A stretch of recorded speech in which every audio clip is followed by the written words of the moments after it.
ये नवाचार के रूप में बहुत सालों से हर्बल गुलाल मैं बना रही हूँ महाराज जी के निर्देशन में। और हल्दी से है, पलाश के फूलों से है, चुकंदर से है, नीम से भी है और पालक से भी, और गौ में गुलाल भी, गोबर का गुलाल भी है। 100% हर्बल ही गुलाल है, इसके स्किन पे कोई साइड इफेक्ट नहीं है। हमने ये सोचा कि आजकल जो भी लोग केमिकल यूज़ कर रहे हैं वो एक तरीके से अपनी स्किन को डैमेज ही कर रहे हैं। हमको शुरुआत में तो आइडिया नहीं होता, हम सिर्फ कलर के लिए उसको ख़रीद लेते हैं, पर बाद में वो आपकी स्किन में ब्रेकआउट्स होते हैं। आप तो ये जो प्रोडक्ट्स हैं ये कोलकाता में, बैंगलोर, दिल्ली और बहुत सारी सिटीज़ में जा रहे हैं।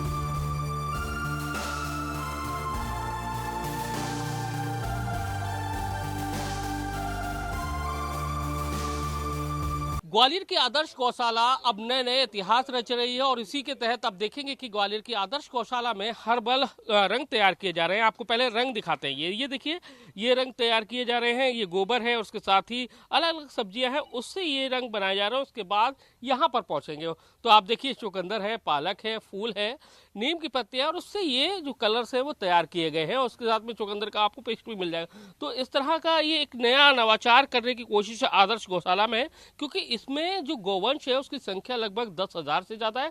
तो उसका सदुपयोग कैसे किया जाए? सदुपयोग इस तरह से हो रहा है। कैसे लगा कि हर्बल कलर्स बनाए जाए और जो आदर्श गौशाला है उसमें ये प्रयोग कर रहे हैं आप लोग? हमने ये सोचा कि आजकल जो भी लोग केमिकल यूज़ कर रहे हैं वो एक तरीके से अपनी स्किन को डैमेज ही कर रहे हैं। हमको शुरुआत में तो आइडिया नहीं होता, हम सिर्फ कलर के लिए उसको ख़रीद लेते हैं, पर बाद में वो आपकी स्किन में ब्रेकआउट्स होते हैं, आपकी स्किन डैमेज हो जाती है, पिंपल हो जाता है। तो इसके लिए वो बहुत ही ज़्यादा ख़राब चीज़ है केमिकल गुलाल के लिए। अब डिमांड कहाँ कहाँ से आ रही है? जैसा हम बता रहे हैं कि आप उसको अपने स्टार्टअप्स के बतौर उपयोग कर रहे हैं। ये देखिए, ये गुलाल है, ये देश के कोने कोने तक पहुंच रहा है। तो समझिए कि इसकी डिमांड कितनी बढ़ गई है। कहाँ कहाँ तक, और ये आइडियाज कैसे आया कि इसको एक स्टार्टअप के बतौर उपयोग कर सकते हैं? तो गौशाला से ही ये आइडिया आया कि मैं उसको एज अ स्टार्टअप यूज़ करूं।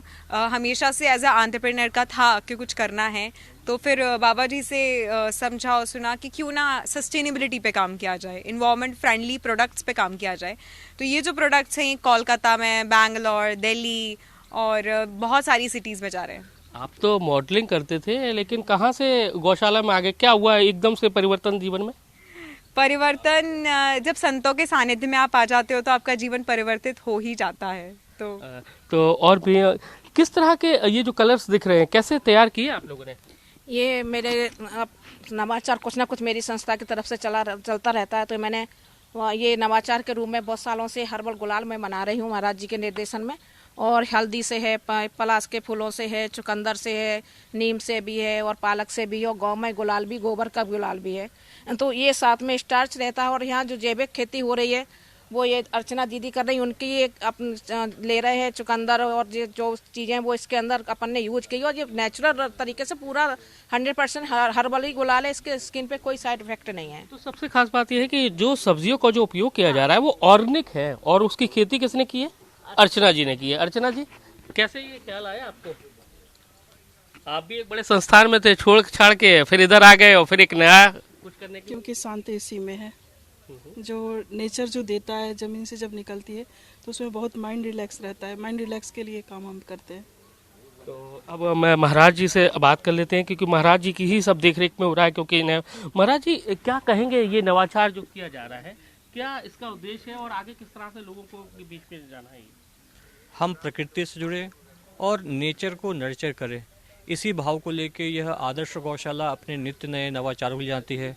हरिद्वार से यहाँ पे संत आए, यहाँ पे एक वातावरण का निर्माण हुआ कि लोग प्रकृति से जुड़ रहे हैं, गोमय से उत्पाद बन रहा है। और जैसा आपने बताया कि यहाँ बताया गया कि यहाँ के जो उत्पाद जो लोग यहाँ पे लोगों ने स्टार्टअप किया हुआ है, किस प्रकार से ऑर्गेनिक सब्जियाँ, साग सब्जियाँ एक अच्छे स्तर पे हो पा रही हैं। ममता जी जैसे मेंटोर हैं, तो एक सामाजिक भागीदारी का ही परिणाम है कि इस प्रकार के नए नवाचार हो पा रहे हैं और लोग इसके लिए प्रेरित हो रहे हैं और कुछ ना कुछ बढ़िया हो पा रहा है। क्योंकि गर्मियों का समय आने वाले हैं, हमारे रोम छिद्र सारे खुलने चाहिए। जिस प्रकार से लोग पहले उबटन का प्रयोग करते, तो ये कह सकते हैं कि यह गौ माय जो उबटन जो है गौशाला से उपलब्ध करवाया जा रहा है कि ताकि आप अपने रोम छिद्र खोलें, आपके अंदर वह सात्विकता आए, आपका वह मनोयोग बने, जो मनोयोग आपके व्यवहार में, आपके मूल प्रकृति में भी परिवर्तन लाए और आपको शांति दे। तो आप देख सकते हैं कि ये नवाचार है वो किया जा रहा है और कुल मिलाकर देखा जाए तो ग्वालियर की जो गौशाला है प्रदेश की इकलौती गौशाला है जो आत्मनिर्भर है, लगातार इस तरह के नवाचार करती रहती है और होली के त्योहार पर हर्बल रंग जो है तैयार किए जा रहे हैं। कैमरामैन राजकुमार कुशवाहा के साथ नासिर गौरी, IBC 24 ग्वालियर।